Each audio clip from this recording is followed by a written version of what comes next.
10-13. దేవుడు 6 నెలలకు భూమి అని పేరు పెట్టాను. దేవుడు 6 నెలలకి భూమి అని పేరు పెట్టెను. జలరాశికి ఆయన సముద్రములని పేరు పెట్టాను. జలరాశులకి ఆయన సముద్రం అని పేరు పెట్టెను. అది మంచిదని దేవుడు చూచెను. అది మంచిదని దేవుడు చూచెను. దేవుడు గడ్డిని విత్తనములిచ్చు చెట్లను భూమి మీద తమ తమ జాతి ప్రకారము తమలో విత్తనములు గల ఫలమిచ్చు వృక్షములను భూమి ఒలిపించుగాకనియు పలకగా ఆ ప్రకారం ఆయను. భూమి గడ్డిని తమ తమ జాతి ప్రకారం విత్తనములిచ్చు చెట్లను తమ తమ జాతి ప్రకారం తమలో విత్తనములు గల ఫలవృక్షములను మొలిపింపగా అది మంచిదని దేవుడు చూచెను. ఆమేన్. 10వ వచనంలో అంటున్నాడు, దేవుడు 6 నెలలకు భూమి అని పేరు పెట్టెను అంటారు. దేవుడు 6 నెలలకు, 6 నెలల కంటే ఇంతకుముందు దేనితో ఉంది? జలములతో నిండి ఉన్నది, అంటే నీళ్లతో నిండి ఉన్నది. నీళ్లతో నిండి ఉన్న దానిని ఇప్పుడు దేవుడు ఏం చేశాడంటే ఈ బాలులాగా పైకి లేపాడు, చుట్టూ జలాల్ని పెట్టాడు. అది సముద్రాలని పేరు పెట్టాడు. పోయిన వారు చూస్తున్నాం. ఆ సముద్రాలని పేరు పెట్టి ఆ జలరాశులన్నీ కూడా పక్కకి 3 వంతులు జలాలు ఉంటాయి, మనకి 3 వంతులు నీళ్ళు ఉంటాయి, 1 వంతు భూమి ఉంటుంది. అంటే ఈ 3 వంతుల నీళ్ళ మీద ఈ 1 వంతు భూమిని ఎందుకు నిలిపాడంటే ఈ ప్రజల కొరకు.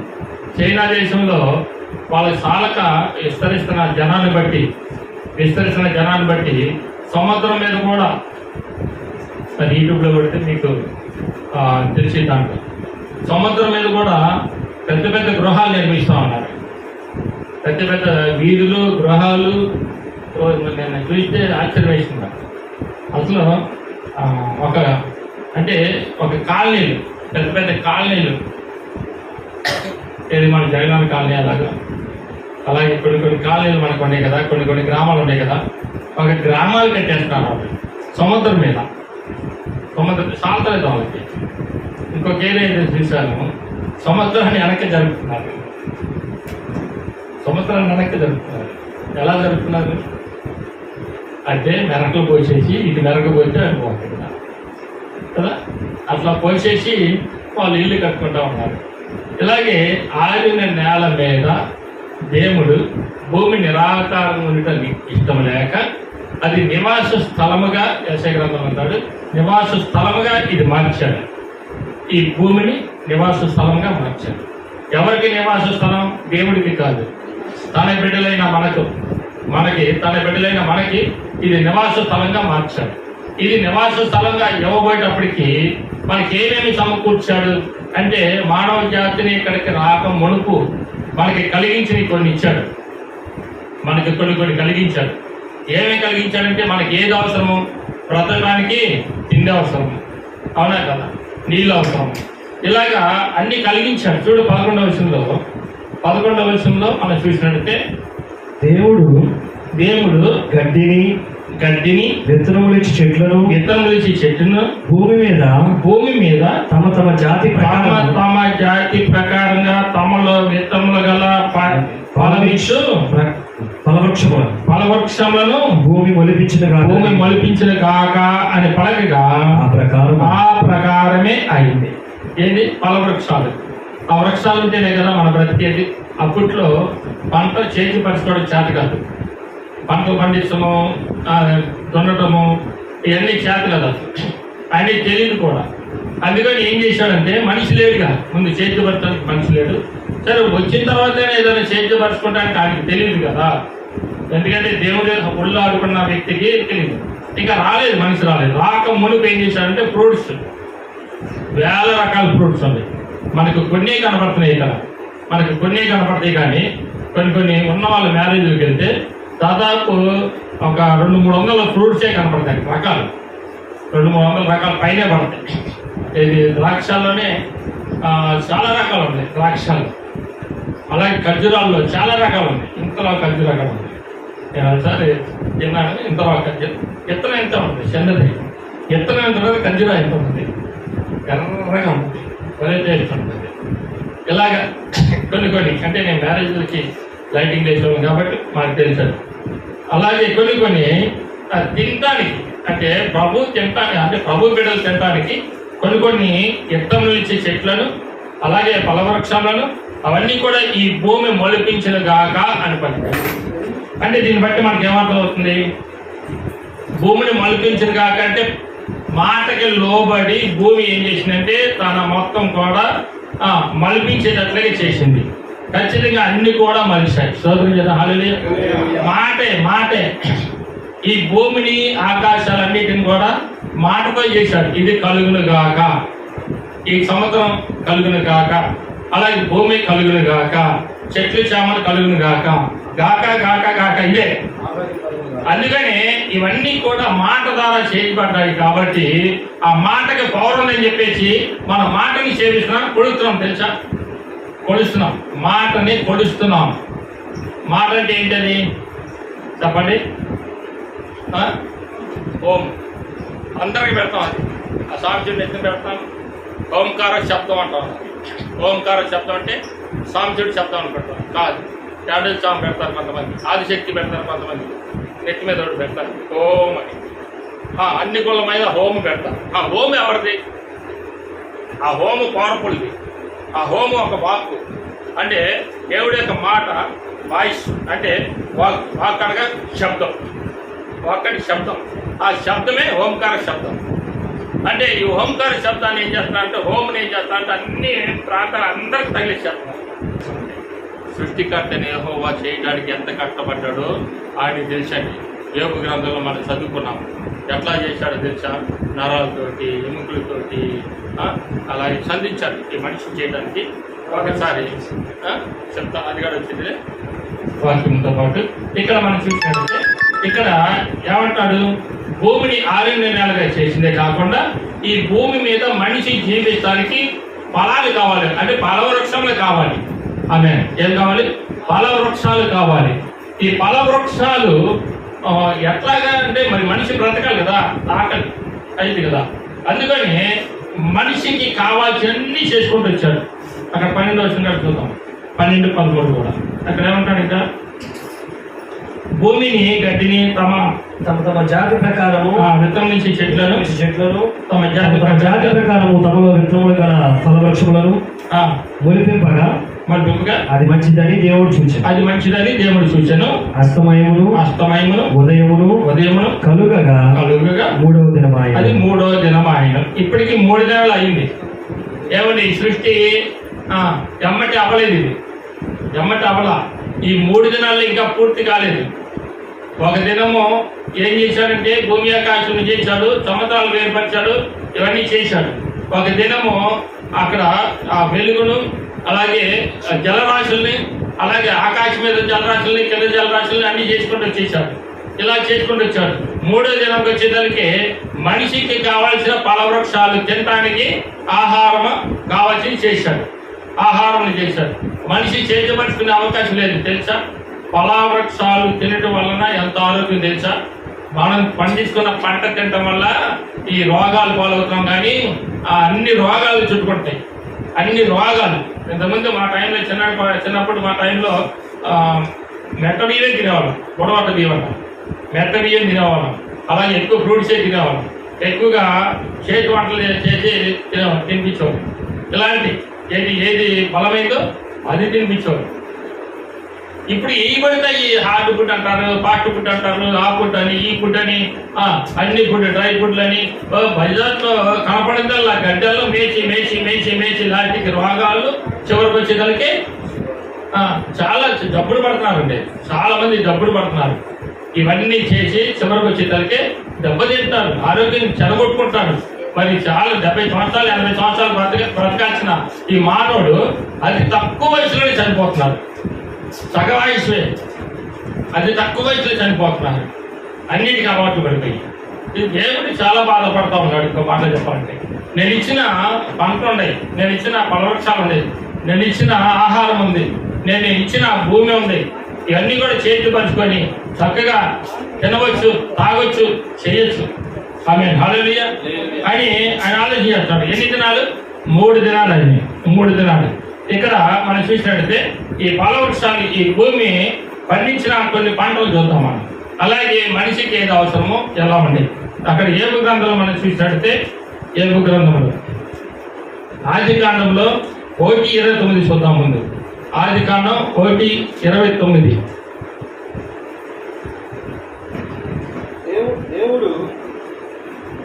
దేవుడు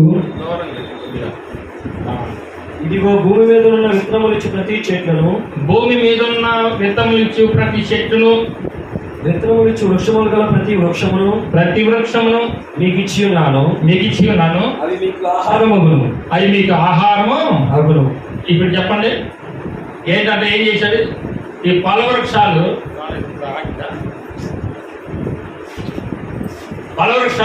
ఎవరి కోసం ఇచ్చారన్నాడు?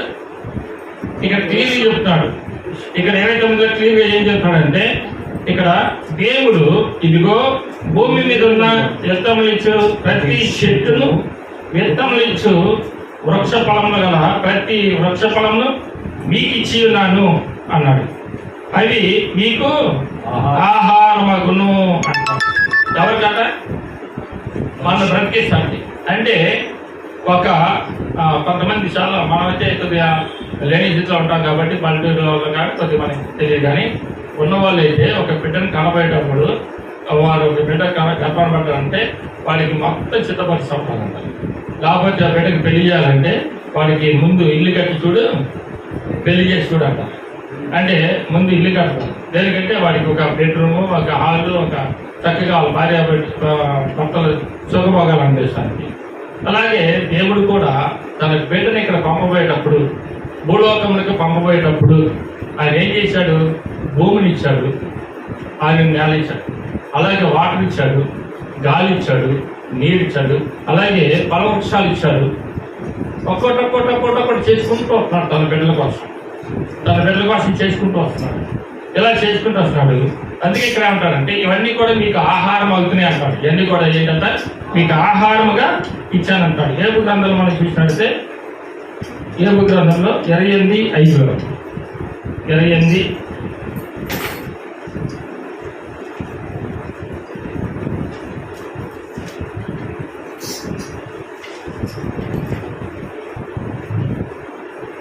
భూమి నుండి ఆహారం పుట్టును, దాని లోపలి భాగము అగ్నిమయమై ఉంటుంది. భూమి నుండి అంట పైన వచ్చేదానికి ఆహారం వచ్చేదంట, కింద భాగం వచ్చేదానికి అగ్నిమయమై ఉంటుందంట. ఆమె ఏం చేద్దామా? నమ్మచ్చా? ఇది నమ్మచ్చా నమ్మకూడదా? చెప్పండి. భూమి నుండి ఆహారము పైన మనం పండించుకొని తింటున్నాము. దేవుడు అది కలిగించాడు అని చెప్తాడు. దేవుడే కలిగించాడని చెప్తాడు. దేవుడు కలిగించాడు. కింద భాగంలో అగ్ని మయమై ఉన్నదన్నమాట. ఎవరి కోసం అగ్ని ఉంది? అగ్నిగుండాన్ని ఎప్పుడో ఏర్పాటు చేశాడు. అగ్నిగుండాన్ని ఎదురాడే ప్రజల కోసం, నమ్మని వారి కోసం, అలాగే మాట వినని వారి కోసము, తల్లిదండ్రులకు అవిధేయుల వారు, దేవుడికి విరోధులు, అలాగే పెద్దలను గౌరవించిన వారు, లేకపోతే రెండమతంగా ప్రవర్తించేవారు, ఇలాంటి వారి కోసము భూమి క్రింద అంటాడు. భూమి క్రింద అగ్నిమయమై ఉన్నది. అంటే అగ్నిగుణం కూడా పట్టుకొని ఏర్పాటు చేసినట్టే ఇప్పుడు పై భాగం పైన, కింద భాగం కిందే కదా. మళ్ళీ ఇంకోటి ఉంటుంది, అగ్నికి ఈ భూమి పై భాగానికి మధ్యలో ఏముంటుంది? నీళ్ళు ఉంటాయి, వాటర్ ఉంటుంది. ఎందుకు? మీరు ఎక్కడ బోర్ వేస్తే అక్కడ వాటర్ వస్తే లేదా? ఒకసారి నేను పిడుగురాలు వెళ్తా చూశాను. పిడుగురాలు కాదు, ద్రాక్షపల్లి వెళ్తా చూశాను.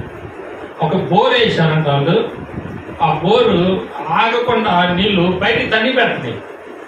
బోర్ వేసినామంటే బయటికి దాదాపు ఎత్తు 5-6 అడుగులు ఎత్తు పైకి అంతని పైపులో నుంచి ఇంతలో దారులు వేస్తుంది. పైకి ఇంతలో దారులు వేసి ఆ పైపులో నుంచి వచ్చే నీళ్లు కాలువ చేస్తున్నారు, బాగులు చేస్తున్నారు, కాలువ చేస్తున్నారు, పొలాలు పెడుతున్నారు.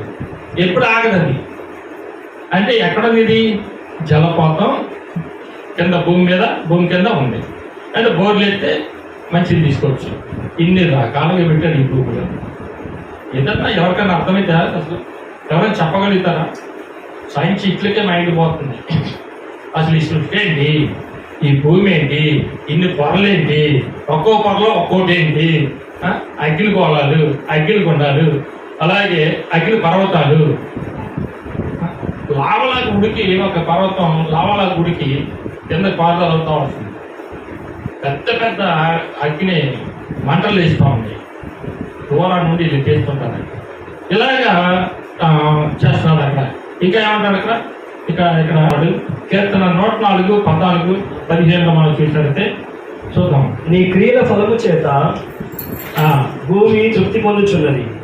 నీ క్రియల ఫలము చేత భూమి తృప్తి పొందుచున్నది. పశువులకు గడ్డిని నరులో ఉపయోగమునకు పూల మొక్కలను ఆయన మొలిపించుచున్నాడు. ఆయన ఏం చేస్తాడంట? మొలిపించుచున్నాడు. ఎవరి కోసం? పశువులకు, పశువులు బతకాలిగా కదా, జంతువులు బతకాలిగా. మనం చూసాం, నీళ్లు పారుదల కొండల నుంచి పారుదల అయ్యి అడవుల్ని తట్టుకుంటూ చిన్న చిన్న వాగులుగా తయారయ్యి ఆ జంతువులకి దాహం తీర్చేట. పోయిన వారం తీసుకున్నాం, అంతకుముందు వారం, పోయిన వారం. అంటే వాటికి ఏం కావాలో దేవుడికి తెలుసు, ఎలా పోషించాలో దేవుడికి తెలుసు, ఎలా బ్రతికించాలో దేవుడికి తెలుసు. ఇవన్నీ నువ్వు ఇస్తున్నావా? పోయి నువ్వు మోటార్ పెట్టి పెడతావా? అడవిలోకి నువ్వు వెళ్ళగలుగుతావా? వాటిని పోషించగలుగుతావా? ఏ టైంకి ఏది కావాలో వాటికి ఇవ్వగలుగుతావా? కూర మొక్కలను, నరులకు ఉపయోగమునకు కూర మొక్కలు వెళ్తాగా, పొద్దునంతా కూర మొక్కలే. ఆమె నరులకి ఉపయోగపడేది ఏంటి? కూర మొక్కలు. అంటే మంచి ఆహారం అండి. కూర మొక్కలకి తోటకూర కానీ, గోంగూర కానీ మంచి ఆహారం, మంచి ఫుడ్ అది. కానీ అవి ఎఫర్ట్ ఎంతే కానీ అంతా చిక్కుల మొక్కల మీద పడిపోయి రోగాలు తీసుకుంటున్నారు. కానీ ఖచ్చితంగా ఆ కూర మొక్కలు, ఆకుకూరలు తింటే వాటికి మంచి ఆరోగ్యం కదా. గోంగూర మంచి ఆయుర్వేదిక్ ఫుడ్ అది. కానీ ఇలాగా ఏది కూడా మనం అది మనం. కానీ ఏ కాడికి ఫాస్ట్ ఫుడ్లు, హార్డ్ ఫుడ్లే. ఇక్కడ ఏమంటారంటే మంచి ఆహారం కోసము కూర మొక్కలను ఆయన మొలిపించుచున్నాడు. అందుమూలముగా భూమిలో నుండి ఆహారమును నరుల హృదయమును సంతోషపెట్టు ద్రాక్షరసమును వారి మొగములకు. అమ్మా ఇక్కడ ఏంటంటే చక్కగా చెప్తాడు. ఇక్కడ నరుడికి ఆహారం అంట, హృదయాన్ని సంతోషపెట్టే ద్రాక్షరసం అంట. అర్థమవుతుందా? ద్రాక్షరసం ఏది లైట్గా ఆనందాన్ని ఇచ్చేది ద్రాక్షరసం. ద్రాక్షరసము వారి మీకు మొఖానికంతా మెరుగునిచ్చే తైలము. ఏది కిట్గా ఇస్తున్నాడంట. అర్థమవుతుందా? అంటే బయటికి వెళ్ళినప్పుడు ఏం చేస్తాం? పెళ్ళిళ్ళకి, పేరంటాలకి, అలాగే ఫంక్షన్లకి వెళ్తే ఎంతసేపు అర్థం ముందు నుంచున్నామంటే మటుకి అప్పు సుమారు అరగంట, గంట పెట్టింది మినిమం కదా. అరగంట పైనే లోపలికి అవ్వదు. ఎందుకని ఆ పాట రాసుకొని, ఆ సినిమా రాసుకొని, అవి రాసుకొని, ఇవి వేసుకొని మన స్టీపింగ్ చెప్తాడు. పెద్ద ముసల్మాకానికి కూడా స్లోలాగా అవన్నీ ఎవరిచ్చారు? చెట్టుల నుంచి రసాయనం తీసి వాటి ద్వారా తయారు చేస్తున్నారు. అందుకని ఇక్కడ దేవుడే చెప్తున్నాడు, ఈ ముఖానికి మెరుగునిచ్చు తైలం ఇస్తానంట, మెరుగునిచ్చేదంట. అంటే బయటికి వెళ్ళేటప్పుడు నువ్వు అట్లా వెళ్ళకూడదని దేవుడు ఇష్టం చూడు ఎట్లా ఉందో. మనిషి మీద తను ఎంత ఇష్టపడుతున్నాడో, మనిషి అంటే చాలా ఇష్టం అండి. మనిషి అందంగా ఉండాలని చూసుకుంటాడండి, మనిషిని బాగా ఉండాలని చూసుకుంటాడండి, మనిషి ఆరోగ్యంగా ఉండాలని చూసుకుంటాడండి. అంతేగా అందుకే మనిషి బయటికి వెళ్ళినప్పుడు మెరుగులు ఇచ్చు చదువుతానే అదే మాట. నరుల హృదయం సంతోషపెట్టి ద్రాక్షరసమును వారి మొఖములకు మెరుగునిచ్చు తైలమును. ఏంటంట చెప్పండి? అంటే ఇంక మేకప్ కిట్ పక్కన పెట్టుకుంటాయి స్తోత్రం కదా. ఇప్పుడు అయ్యగారు అమ్ముకుంటారుగా, దేవుడు ఇచ్చిన మెరుగులు దిద్దడానికి 3,000 రూపాయలు అంటారు. అందుకని అట్లా నేను అంటుంది ఏంటంటే దేవుడే ఇచ్చాడు ఈ మనిషి బాగుండాలని, మనిషి మెరుగుతో ఉండాలని. తన బిడ్డ ఎప్పుడు కూడా కలకల్లాడుతూ ఉండాలని, ఎప్పుడు కూడా నీరస ముఖంతో, ఉసూరు ముఖంతో, ఏదో పోగొట్టుకున్నట్టుగా, కోటి రూపాయలు పోగొట్టుకున్నట్టుగా ప్రవర్తించకూడదంట. ఎప్పుడు సంతోషం ఉండమని చెప్తాడు. సంతోషంగా ఉండము, మరలా చెప్తున్నాడు సంతోషించుడు అంటున్నాడు కదా, 2 సార్లు మాట్లాడతాడు. సంతోషించుడి, మరలా చెప్తున్నాడు సంతోషించుడు అంటాడు. అంటే సంతోషం ఉండాలని కోరుకుంటాడు. తన బిడ్డలు ఎప్పుడు కూడా సంతోషం ఉండడానికి ఇష్టపడతాడు. అంతేగాని మెరుగుదిద్దుకోవడానికి అవకాశం ఇచ్చాడు. అంతేగాని తొక్క పెట్టే దేవుడు మన దేవుడు కాదు. మన దేవుడు ఎప్పుడు సంతోషంగా ఉండమని చెప్పే దేవుడే. నీ నుంచి ఏదో ఆశించి, నీ నుంచి ఏదేదో చెయ్యాలని, నీ నుంచి ఏదేదో తినాలని ఆయన కోరుకోడు ఎప్పుడు కూడా. కాబట్టి సంఘ క్షేమం కోసము, సంఘ అభివృద్ధి కోసము, సంఘ సేవకులు బ్రతకడానికి, సంఘానికి ఇట్లా సహకరిస్తా ఉంటే అప్పుడు సంఘం చక్కగా నడిచింది. సంఘ సేవకులు కూడా వాళ్ళు తిని ఏదన్నా మీకు వాక్యం చెప్పాలి కదా. అందుకని సంఘ బిడ్డల కోసం, సంఘ సేవకుల కోసం ఏమంటాడు. కానీ సువార్త ప్రకటించే వాళ్ళు లేకపోతే ఎలా ప్రకటించబడింది అంటాడు. అంతేగాని తన ఆశిస్తాను కాదు, నేను అడగాలి కానీ చాలా నాకు అడివి నాది కదా, ప్రపంచం నాది కదా, జంతువులు నాది కదా, నాకు ఆకలి అయితే నేను వాటిని తిన్నా అంటాడు ఇంకోసారి. ఎందుకు చెప్తా అంటే సంఘ సేవకుడు బ్రతకడానికి దేవుడు చెప్తాడు. స్తోత్రం చేద్దాం. హల్లెలూయా. సంఘ సేవకుడు వాక్యం చెప్పకపోతే మీరు ఇక్కడ కూర్చోరుగా. సంఘ సేవకుడు లేకపోతే సంఘం ఉండదుగా. సంఘ సేవకుడు లేకపోతే చర్చలు ఉండవుగా. సంఘ సేవకుడు లేకపోతే ఈ విషయాలు మీకు తెలియదుగా. అసలు దేవుడు ఎవరైతే తెలుసా, అది మీ పనిలో కంటే తెలుసా. అయితే సంఘ సేవకుడు బతకాలంటే అందుకే రోమిల బతకాలంటాడు. సంఘ సేవకుడు చేసుకోవాలంటే 2 జ్ఞానాలు కలిగిన వాడు. ఒకటి లోక జ్ఞానం తెలుసు, ఒకటి బైబిల్ జ్ఞానం తెలుసు. మీకంటే బాగా బ్రతికగలుగుతాడు బయటికి వెళ్తే. కానీ అతను మీకోసమే ఏర్పరచబడి ఉన్నాడు కాబట్టి ఈ పై అధికారికి లోబడి అతన్ని పోషించే బాధ్యత మీదే అన్నాడు. రోమిల రాసిన పత్రికలు, హెబ్రీయులకు రాసిన పత్రికలు, ఇవన్నిట్లో. ఎందుకని అంటాడు అంటే మొదటగా సంఘానికి తీసి, సంఘ సేవకుడు తీసి అప్పుడు మీరు తినండి అంటాడు. 7 గ్రంథం 19 ఏమంటాడంటే నైవేద్యములను పానార్పణలను యెహోవా మందిరానికి రాకుండా నిలిచిపోయాను. యెహోవా పరిచర్య చేయు యాజకులు అంగలారుస్తున్నారు అంటారు. ఇప్పుడు చెప్పండి, ఇప్పుడు ఇందాక మనం చదువుకుందండి 104గా కీర్తనలో చూడు ఒకసారి. కీర్తనలోనే అక్కడ ఏమంటాడంటే ముఖానికి మెరుగుపెట్టి తైలమును ఇస్తారంట. 16-17 నరుల హృదయమును బలపరచు ఆహారం ఆయన పుట్టించును. నరుల హృదయమును బలపరచు ఆహారం ఆయన పుట్టించును. యెహోవా వృక్షములు తృప్తి పొందుచున్నవి.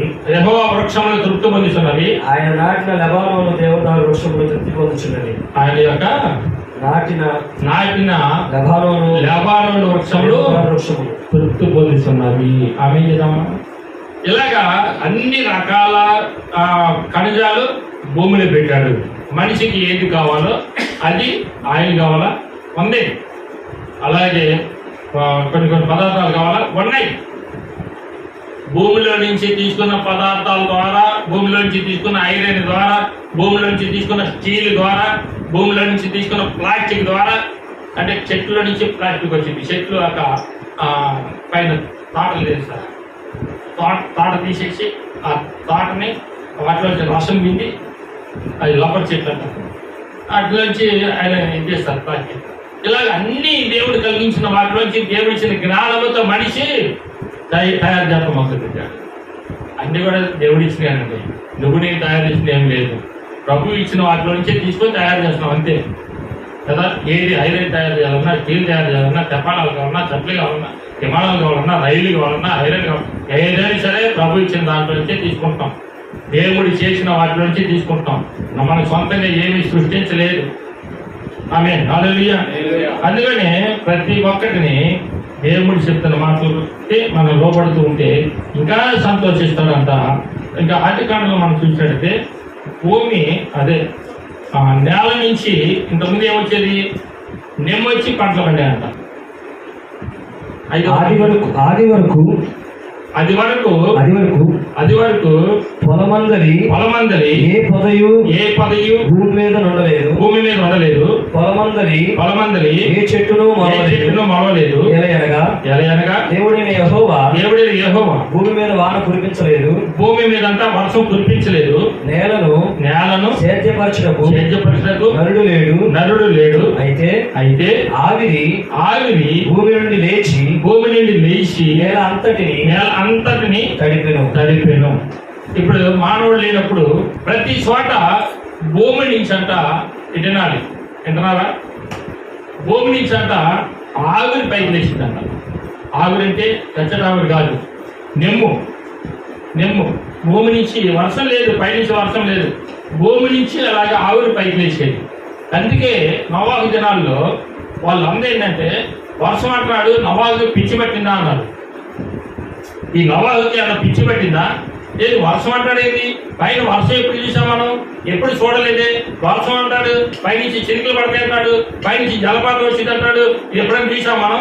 ఏంది విచిత్రంగా చెప్తాడు. మైండ్ పోయిందా వీడికి? హాస్పిటల్ చేస్తుంది తప్పించి హాస్పిటల్ అన్నట్టుగా మాట్లాడారు. ఇప్పుడు కూడా అదే పరిస్థితి.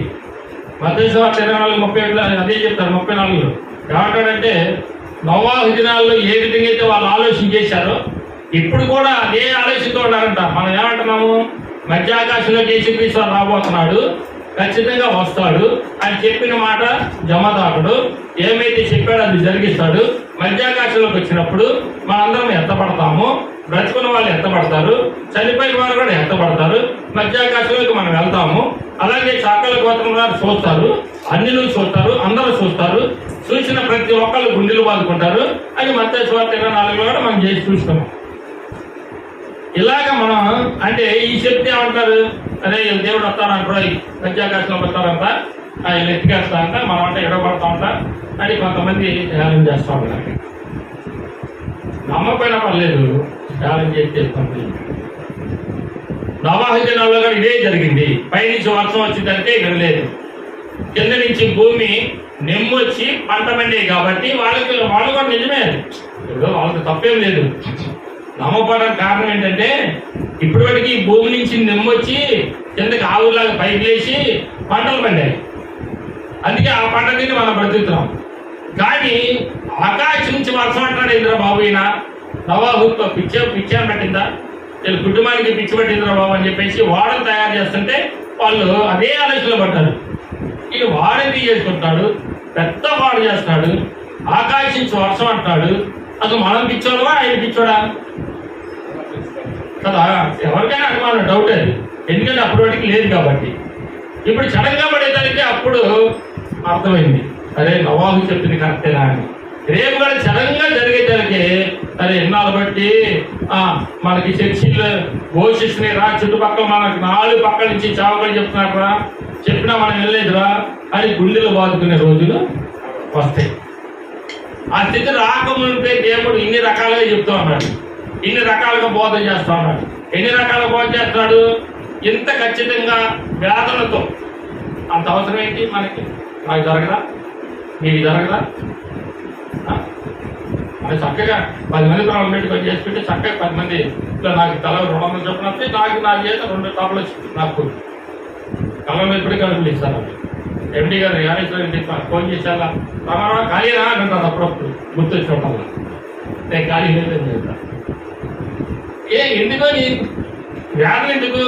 నా తోటి వాళ్ళు ప్రభు అన్నారు ఒకటే మాట, ఎప్పుడైనా సరే సువార్త ప్రకటన తెలుసుకున్న నీవు చెప్పకపోయినా పాపం, నీ తోటి వాడు నశించుకోడు. పౌలు గారు అంటాడు కదా, తిమ్మతి అంటాడు చివరిలో, అయ్యో నేను సువార్త ప్రకటించిన నాకు శ్రమ, నేను ఇష్టపడి సువార్త ప్రకటిస్తే నాకు జీతం.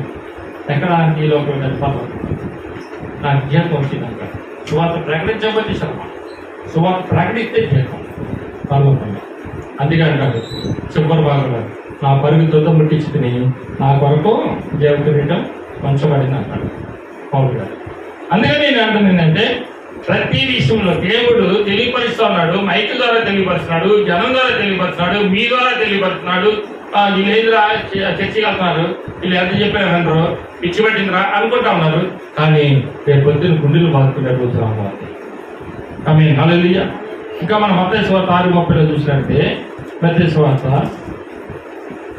నేడుండి రేపు పొయ్యిలో వేయబడే గడ్డి పువ్వుల్ని అంత బాగా చూస్తుంటే దేవుడు నిన్నెంత బాగా చూడాలి? అవునా? నేడుండి గడ్డి ఏం చేసింది? పువ్వు ఈ పొద్దున్న పూట కరకరకరకాలంతా వచ్చింది, సాయంత్రానికి ముడిసిపోతాయి, పొడబడిపోతాయి కదా కాల్చేపటికి. అప్పటికి మటుకి పొద్దున్నే చల్లడి గాలికి మటుకి చాలా కలకాలాడింది, కానీ కాల్చేపటికి ఏమైంది? ముడిసిపోతాయి. చూడండి, కానీ దేవుడు అంటున్నాడు, చూడు ఒకసారి చదువు ఏమంటాడు అక్కడ, నేడుండి రేపు పొయ్యిలో వేయబడే అడవి గడ్డిని దేవుడు ఇలాగ అలంకరిస్తే, పూలతోటి చక్కగా పచ్చగా అలంకరిస్తే, అల్ప విశ్వాసులారా మీకు మరీ నిశ్చయముగా వస్త్రములు ధరింపజేయను కదా. మీకు మంచి వస్త్రాలు నేను ఇవ్వలేనా? మిమ్మల్ని నేను అలంకరింపలేనా? మీకు మెరుగు పెట్టుకోవడానికి తైలం ఇవ్వట్లేదా? ఓడర్ జాకెట్ అంతా ఉన్నాయి. నేను మళ్ళీ నీకు కర్చీపులో కాబట్టి పౌడర్ ఉంటుంది. బయటకు కలిసి ఒక 10 నిమిషాలు గుర్తుంటే కానీ అంత. కానీ ఇన్ని రకాలుగా నీకు ఇస్తున్నానే, అడవి పువ్వు అడవి గడ్డిని పోషిస్తున్నా చూస్తున్నా నేను ఇంత అందంగా తయారు చేస్తుంటే, నా కుమారులే మిమ్మల్ని ఇంకెంత అంత అందంగా చూసుకుంటాడు, ఎంత అందంగా చూస్తాను అంటాడు. అలాంటి దేవుడిని మనం తిరస్కరించేది. అందుకని ఇక్కడ దేవుడు అంటున్నాడు, నేను నిన్ను పోషిస్తున్నాను, నేను నిన్ను చూసుకుంటున్నాను, నేను గొప్పగా చేయాలని చూస్తున్నాను నువ్వెందుకని నాకు లోపడం.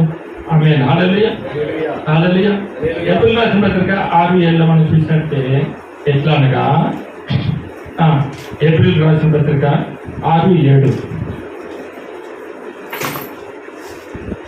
ఏప్రిల్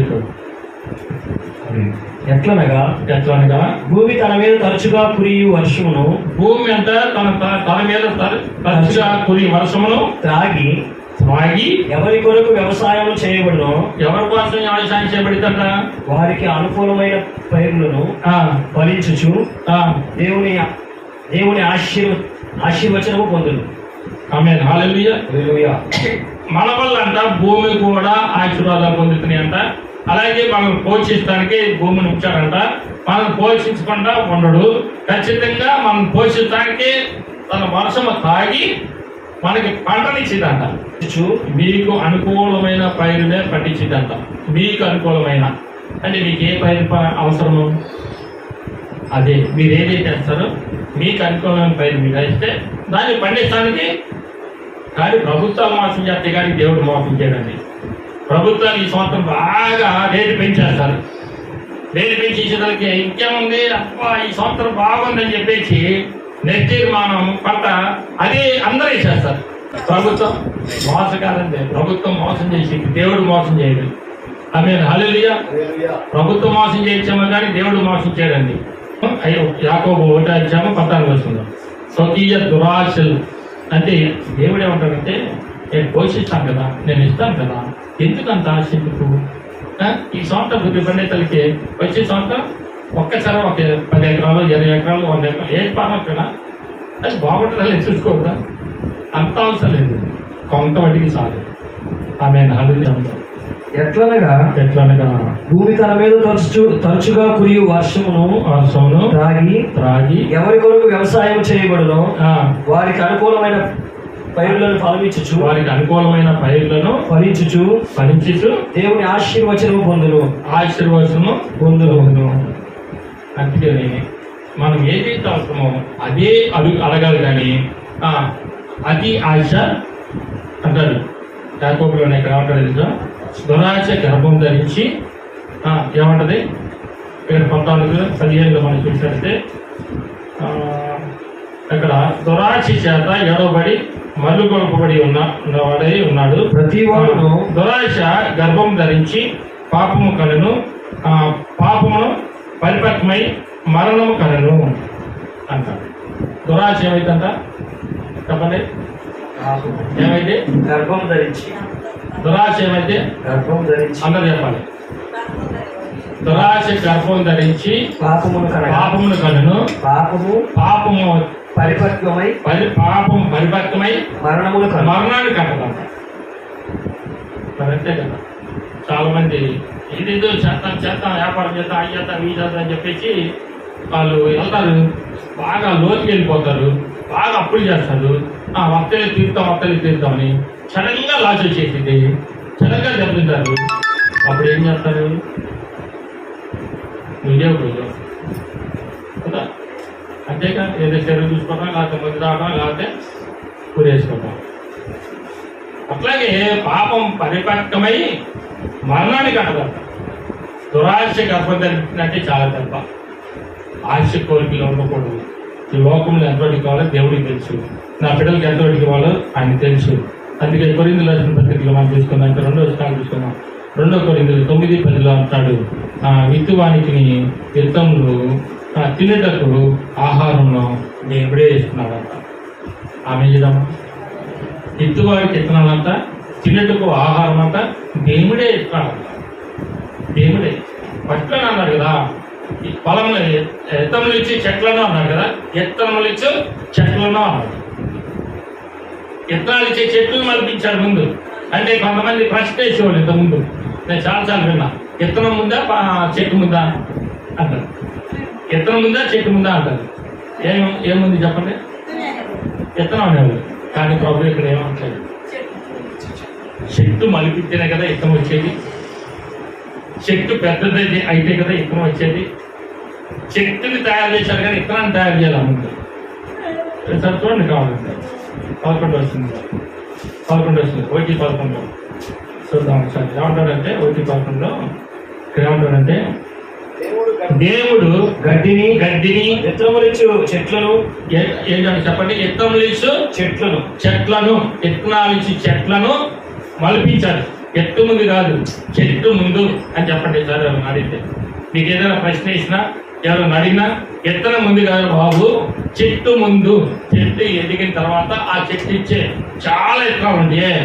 ఆ చెట్టు ఒక విత్తనం కాదు కదా, చాలా విత్తనాలు ఉంటాయి. ఆ విత్తనాల ద్వారా మేము బ్రతుకుతున్నాము. 2 కొరింథీయులు 9:10 విత్తువానికి విత్తనము, ఇత్తువానికి విత్తనము, తినుటకు ఆహారమును దయచేయి దేవుడు నీకు విత్తనము దయచేసి విస్తరింపజేసి, నీకు విత్తనాలు దయచేసి విస్తరింపజేసి, మీరు ప్రతి విషయంలో కలవారైనట్లుగా, అంటే మీకు పంటనిచ్చి పండించి బాగా వృద్ధి పొందించి మంచి ధనవంతులుగా చేయవాడు దేవుడే చెప్తున్నాడు. అక్కడ మిమ్మల్ని ధనవంతులుగా చేయాలనే దేవుడే, పంటను పాడు చేయాలనే దేవుడే. అది మన క్రియను బట్టి ఉంటుంది, మన ఆలోచన బట్టి ఉంటుంది, మన తలంపులు బట్టి ఉంటుంది, మన ప్రవర్తన బట్టి ఉంటుంది. మంచి పంటని ఇవ్వగలుగుతారు, మంచి పండింపగలుగుతారు. కానీ దానిలోంచి అభివృద్ధి కూడా పరుస్తారు, మంచి ధనికులుగా కూడా చేస్తారు. ఆమేన్, హల్లెలూయా. చివరిగా ఒక మాట చూసుకున్నాం. గలాతీయులకు రాసిన పత్రిక అక్కడ చూసినట్టే 6వ అధ్యాయం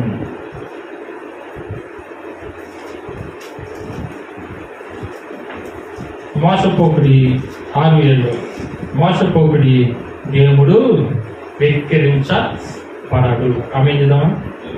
మోసపోకుడి, దేవుడు అర్థమైందా? దేవుడు ఇంతగా బోధిస్తున్న ఆ దేవుడు, ఈ సృష్టిని సృష్టించిన ఆ దేవుడు, నీ కోసము భూమిని, చెట్లను, పొలాలను, నీటిని అన్నిటిని ఇచ్చిన ఆ దేవుడు వెక్కిరించబడడు. అర్థమవుతుందా? వెక్కిరించబడడు. నీకు ఎగతాళి చేస్తాయేమో ఆయన ఊరితో, దానివల్ల నష్టం జరిగేది నీకే.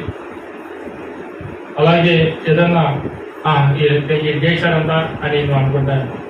దేవుడు ఇంత క్లియర్గా ఇంత వివరంగా చెప్తున్నాడు, అది నేనే సృష్టించాను నా బిడ్డల కోసం, నేనే పంటలు ఇస్తున్నాను నా బిడ్డల కోసం, నేనే ఫలవృక్షాలు ఇచ్చాను నా బిడ్డల కోసం, ఫ్రూట్స్ అన్నీ కూడా నేనే ఇస్తున్నాను. ఎందుకు తెలుసా? ముఖానికి కూడా మెరుగుపెట్టే తైలాలుగా నేను ఇస్తున్నాను. ఎందుకంటే వాళ్ళు అందంగా ఉండాలని, వారి నెమ్మది కలిగి ఉండాలని, వారు సంతోషంగా ఉండాలని మంచి ద్రాక్షరసం కూడా నేను ఇస్తున్నాను. ఇన్ని చేస్తున్నా కూడా ఇంకా నా మీద తిరుగుబాటు చేస్తున్నారయ్యా. నేను ప్రాణం పెట్టానని, తిరిగి రక్తం కార్చానని, మీ కొరకే నేను శ్రమించానని తెలుసుకోకుండా మీరు ఇంకా తిరుగుబాటు చేస్తున్నారు. దేవుడు మీరు తిరుగుబాటు చేయగలరు. అందుకే అంటాడు యెషయాగ్రంథం 1:5, ఆకాశమా ఆలకించుము, భూమి చెవి ఎక్కుము, నా పిల్లలను పెంచి పెద్దవారిని చేస్తున్నాను, వాళ్ళు నా మీద తిరగబడుతున్నారు అంటున్నాడు కదా. మరి నిజమే కదా, వర్షాన్ని కురిపిస్తున్నాడు. ఒక 5 సంవత్సరాల వర్షం లేకపోతే ఎట్లా ఉంటుంది కదా. ఫస్ట్ చంద్రబాబు చేసినప్పుడు వర్షం లేకపోతే అప్పుడు ఇంకుడు గుంటలు కూడా తీసాం, గుర్తుందో లేదు. ప్రతి ఇంటికి ఇంకుడు గుంటలు ఉండాలి. ఎందుకంటే నువ్వు వాడే నీళ్ళు ఇంకుడు గుంటలో పోయి చల్లబడితే అప్పుడు వర్షం కురుస్తూ ఉన్నది. అలాగే ప్రయత్నాలు కూడా చేశారు వర్షాలు కురిపిస్తాను, ఇది సామాన్యులతో రావడం పోగేసి.